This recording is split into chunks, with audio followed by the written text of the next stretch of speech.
BJP को vote दीजिए, सपा को वोट दीजिए। हम आपको बिजली, पानी, सड़क देंगे, बेरोजगारों को रोजगार देंगे, किसानों का कर्ज माफ करेंगे। वोट दीजिए, वोट दीजिए। नमस्कार, स्वागत है आपका। आप देख रहे हैं स्पेशल रिपोर्टर, मैं हूं आपके साथ। देश एक बार फिर लोकसभा चुनाव की दहलीज पर है और 2019 के लिए राजनीतिक दलों ने कमर कस ली है। चुनावी चौपाल सजने लगी है, राजनीति की शतरंज में मोहरे फिट होने लगे हैं और नेता अपने अपने दावे ठोक रहे हैं। ऐसे में वक्त आ गया कि 2014 में किए गए वायदों का हिसाब किताब लिया जाए। 2014 में चुनाव से पहले वोट के चलते नेताओं ने वायदों की झड़ी लगा दी थी और जनता ने उनके वादों पर एतबार कर माननीयों को वोट देकर सांसद बनाया।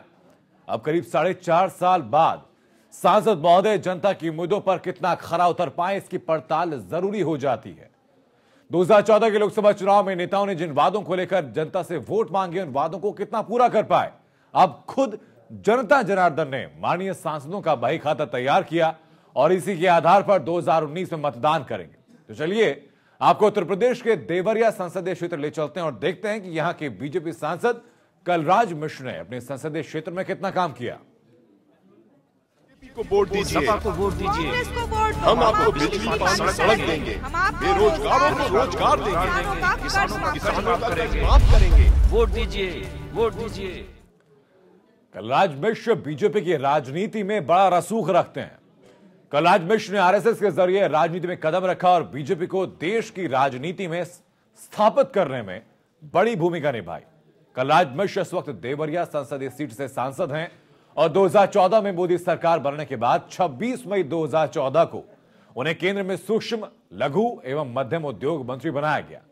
हालांकि सितंबर 2017 में उन्होंने बढ़ती उम्र की वजह से मंत्री पद से इस्तीफा दिया, लेकिन अब कलराज मिश्र 2019 के लोकसभा चुनाव में चुनाव लड़ेंगे और उसकी बेहद कम संभावनाएं हैं। ऐसे में कलराज मिश्र की जगह देवरिया में बीजेपी का कौन उम्मीदवार होगा, इसके लिए पार्टी के अंदर दावेदारों के बीच होड़ है। लेकिन 2019 में बीजेपी का जो भी प्रत्याशी होगा उसे सांसद कलराज मिश्र के कामकाज के आधार पर ही वोट मिलेगा। ऐसे में देखना जरूरी कि क्या सांसद के तौर पर कलराज मिश्र मोदी सरकार की तमाम विकास योजनाओं को धरातल पर उतार पाए हैं या नहीं।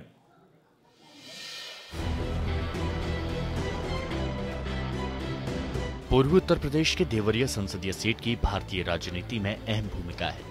2014 के लोकसभा चुनाव में अंतिम वक्त पर बीजेपी ने अपने प्रत्याशी के रूप में वरिष्ठ नेता कलराज मिश्र को यहां से चुनावी मैदान में उतारा था। शुरुआती दौर में तो एक वक्त ऐसा लग रहा था कि इस सीट पर बीजेपी की हार हो जाएगी, लेकिन मोदी मैजिक के सहारे सारे समीकरण पलटते हुए कलराज मिश्र देवरिया की बाजी जीत ले गए। इस सीट पर 2014 से पहले के 2 लोकसभा चुनाव में समाजवादी पार्टी और बीएसपी का कब्जा रहा था। ऐसे में 10 साल बाद देवरिया में कमल तो जरूर खिला, लेकिन इसमें कलराज मिश्र से ज्यादा मोदी मैजिक का योगदान माना जाता है। 2009 में देवरिया सीट बीएसपी के खाते में थी, लेकिन 2014 के चुनाव में बीजेपी के कलराज मिश्र ने बीएसपी के नियाज अहमद को 2,65,386 मतों के अंतर से हरा दिया।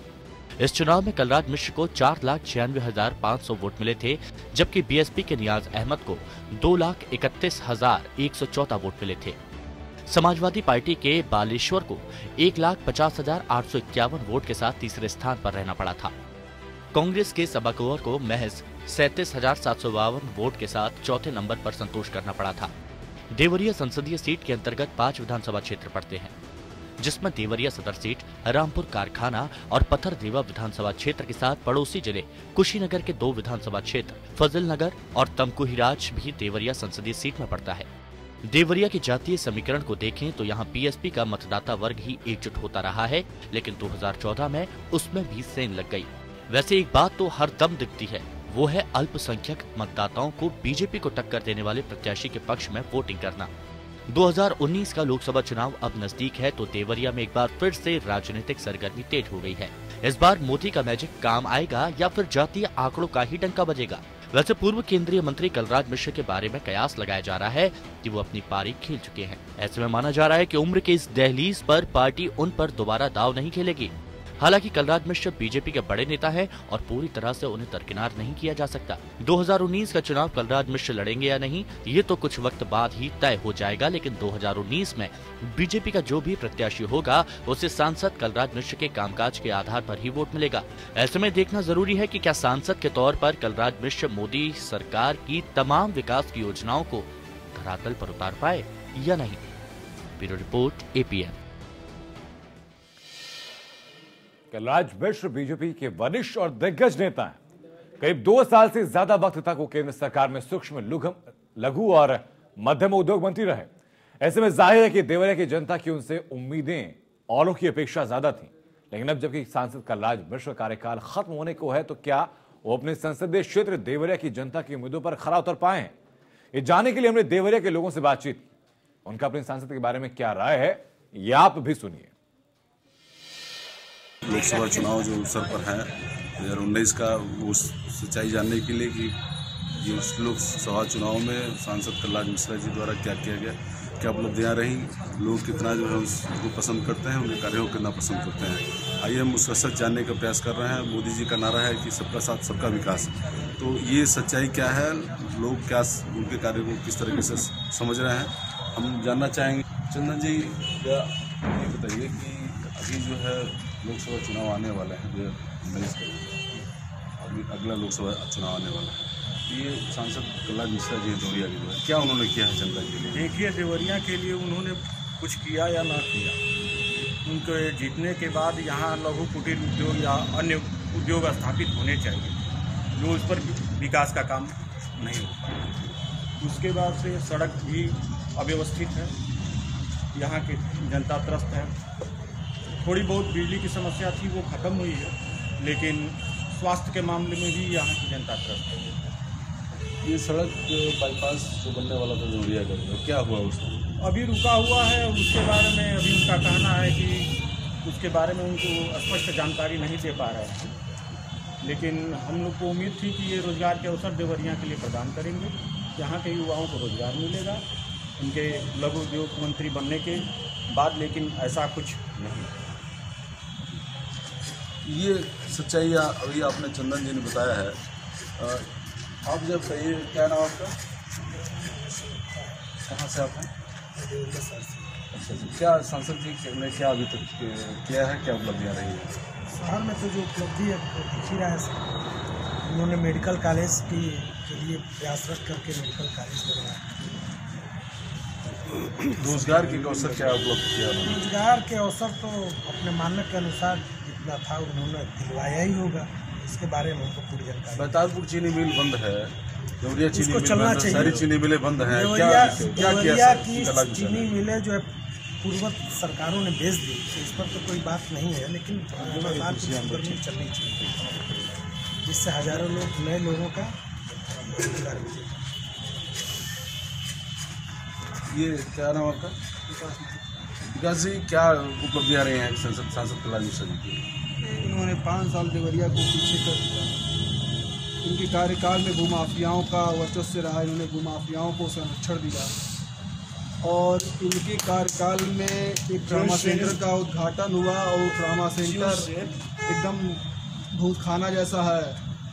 और अभी जिलाधिकारी ने नवंबर में एकदम तानाशाही जैसा एक रवैया अपनाया, और सैकड़ों परिवारों को बुलडोजर के दम पर जो है पूरे ज़िले की फोर्स लगा करके उनको उजाड़ फेंका, जो महीनों से बैठे हुए हैं कलेक्ट्रेट में, गरीब हैं, असहाय हैं, ठंड का मौसम है, और बैतालपुर की चीनी मिल भी बंद है। दोनों लोग महीनों से जो है 28 दिन हो गया चीनी मिल के लिए, और 27 तारीख से वो गरीब असहाय लोग भी बैठे हुए हैं अनशन पे। देवरिया के सांसद एकदम नकारा काला राज कह सकते हैं, देवरिया में अभी कायम है, जिसको 2019 की जनता उखाड़। क्या करते हैं विकास जी आप? सामाजिक कार्यकर्ता है। अच्छा, रोजगार के अवसर क्या उन्होंने उपलब्ध कराया अभी तक? रोजगार क्या, उनके पास मौका था देवरिया में, लेकिन उन्होंने 5 साल देवरिया को पीछे किया। कलराज मिश्र ने अपने राजनीतिक जीवन में कई मोड़ देखे, और इससे राजनीतिक जीवन शुरू करने वाले कलराज मिश्र बीजेपी संगठन में कई महत्वपूर्ण पदों पर रहे, वहीं तो प्रदेश और केंद्र में मंत्री पद पर भी रहे। एक नजर डालते हैं उनके राजनीतिक सफर पर। गोरखपुर मंडल का देवरिया संसदीय सीट उत्तर प्रदेश के अति महत्वपूर्ण सीटों में शामिल रहा है। इस सीट से जीतकर कई दिग्गज नेता संसद पहुंच चुके हैं। देवरिया सीट से वर्तमान सांसद कलराज मिश्र भारतीय राजनीति और बीजेपी के दिग्गज नेता हैं, और मोदी सरकार में सूक्ष्म, लघु और माध्यम उद्योग मंत्री भी रह चुके हैं। राजनीतिक ऊंचाइयों को छूने वाले बीजेपी के वरिष्ठ नेता 30 सालों तक राज्यसभा और विधानसभा परिषद के सदस्य रहे हैं। कलराज मिश्र का जन्म गाजीपुर जिले के सैदपुर के मलिकपुर गांव में 1 जुलाई 1941 को हुआ, जबकि कलराज मिश्र के पूर्वज जिले के पयासी गांव के मूल निवासी थे। कलराज मिश्र ने 1963 में राष्ट्रीय स्वयंसेवक संघ के प्रचारक के रूप में गोरखपुर से राजनीतिक जीवन शुरू किया। 1977 में जब जनता पार्टी की सरकार बनी तो उन्हें पहली बार 2 अप्रैल 1978 को राज्यसभा का सांसद बनाया गया। उस वक्त कलराज मिश्र सबसे कम उम्र के राज्यसभा सदस्य थे। कलराज मिश्र 1986 से 2002 तक 3 बार उत्तर प्रदेश विधानसभा परिषद के सदस्य रहे। उत्तर प्रदेश में बीजेपी की सरकार बनने पर कलराज मिश्र साल 1997 से 2000 के बीच कई महत्वपूर्ण विभागों के मंत्री भी रह चुके हैं। कलराज मिश्र 2002 से 2012 तक 2 बार राज्यसभा के सदस्य चुने गए। इसी बीच साल 2012 में कलराज मिश्र ने लखनऊ पूर्वी विधानसभा क्षेत्र के विधानसभा का चुनाव लड़ा और जीतकर विधानसभा में पहुंच गए। साल 2014 के लोकसभा चुनाव में बीजेपी ने देवरिया संसदीय सीट से चुनाव लड़ा और जीतकर सांसद बन गए। सांसद बनने पर कलराज मिश्र को केंद्र की मोदी सरकार में सूक्ष्म, लघु एवं माध्यम उद्योग मंत्री बनाया गया। मैं कलराज मिश्र ईश्वर की शपथ लेता हूं कि मैं विधि द्वारा स्थापित भारत के संविधान के प्रति सच्ची श्रद्धा और निष्ठा रखूंगा। मैं भारत की प्रभुता और अखंडता अक्षुण्ण रखूंगा। मैं संघ के मंत्री के रूप में अपने कर्तव्यों का श्रद्धापूर्वक और शुद्ध अंतःकरण से निर्वहन करूंगा। लेकिन सितंबर 2017 में मोदी मंत्रिमंडल का विस्तार हुआ तो 75 साल से ज्यादा उम्र हो जाने की वजह से कलराज मिश्र ने मंत्रिमंडल से त्यागपत्र दे दिया। संभावना है कि 2019 के लोकसभा चुनाव में कलराज मिश्र ज्यादा उम्र की वजह से चुनाव नहीं लड़ेंगे। Bureau report, APN। राजनीतिक तौर पर देवरिया संसदीय सीट देश की राजनीति में अहम स्थान रखती है। अब तक के अपने चुनावी सफर में देवरिया ने तकरीबन सभी बड़ी राजनीतिक दलों को अपना प्रतिनिधित्व करने का मौका दिया। इस वक्त देवरिया से बीजेपी के वरिष्ठ नेता कलराज मिश्र सांसद हैं। सांसद कलराज मिश्र के कार्यकाल में देवरिया की जनता की उम्मीदें कितनी पूरी हुई, ये आपको आगे बताएंगे, लेकिन इससे पहले आपको बताते हैं कि आजादी के बाद से देवरिया संसदीय सीट का चुनावी इतिहास कैसा रहा।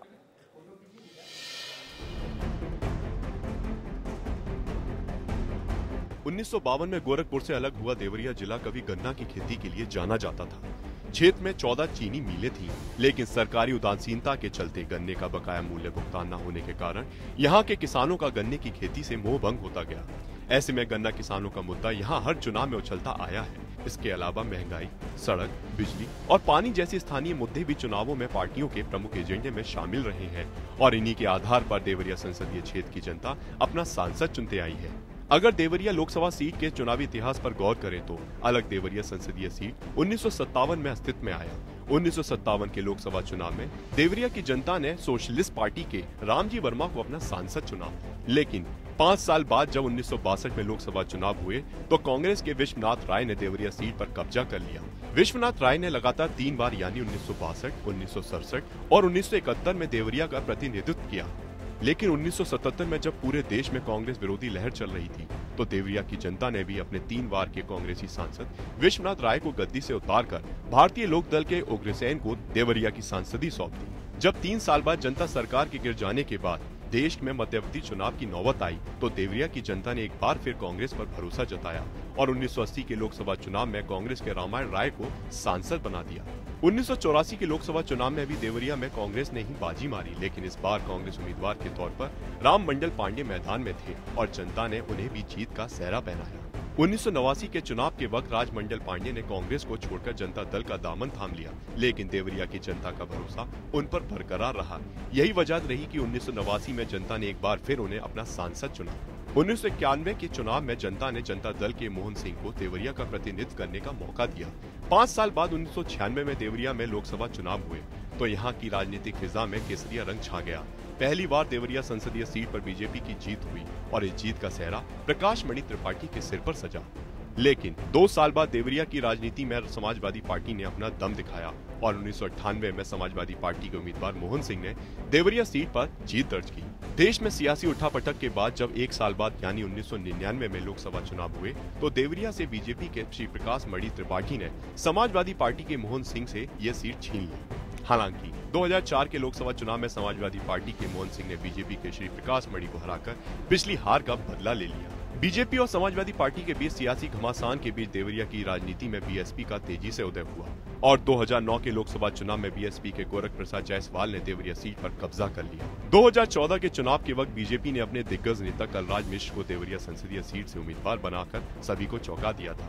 उनको टिकट दिए जाने का स्थानीय स्तर पर पार्टी के अंदर विरोध भी हुआ, लेकिन बाद में सब कुछ ठीक हो गया और कलराज मिश्र ने 2014 की लोकसभा चुनाव में मोदी लहर पर सवार होकर रिकॉर्ड मतों से जीत दर्ज की।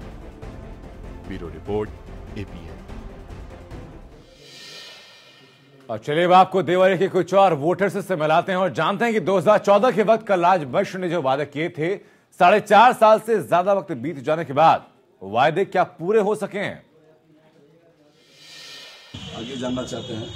क्या नाम आपका? सुनील कुमार दुबे। तो दुबे जी कहाँ से बिलोंग करते हैं आप? राघवनगर देवरिया। क्या उपलब्धि रही सांसद कलराज मिश्र जी की?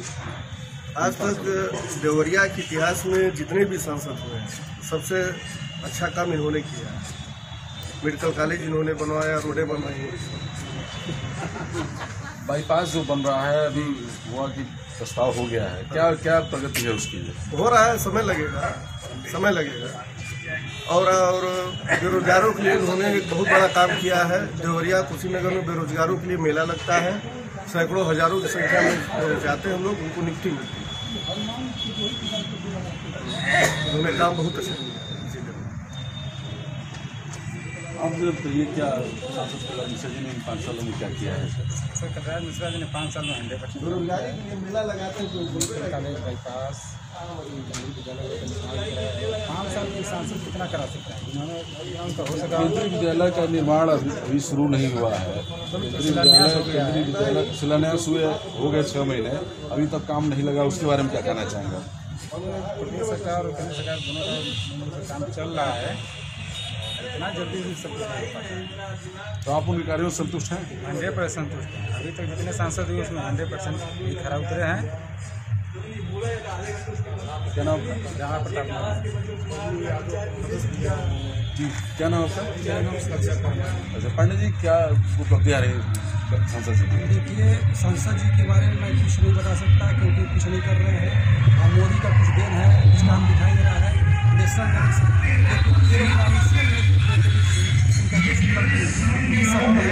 उनको ये लोग विषय दशातन में डालते चले जा रहे हैं।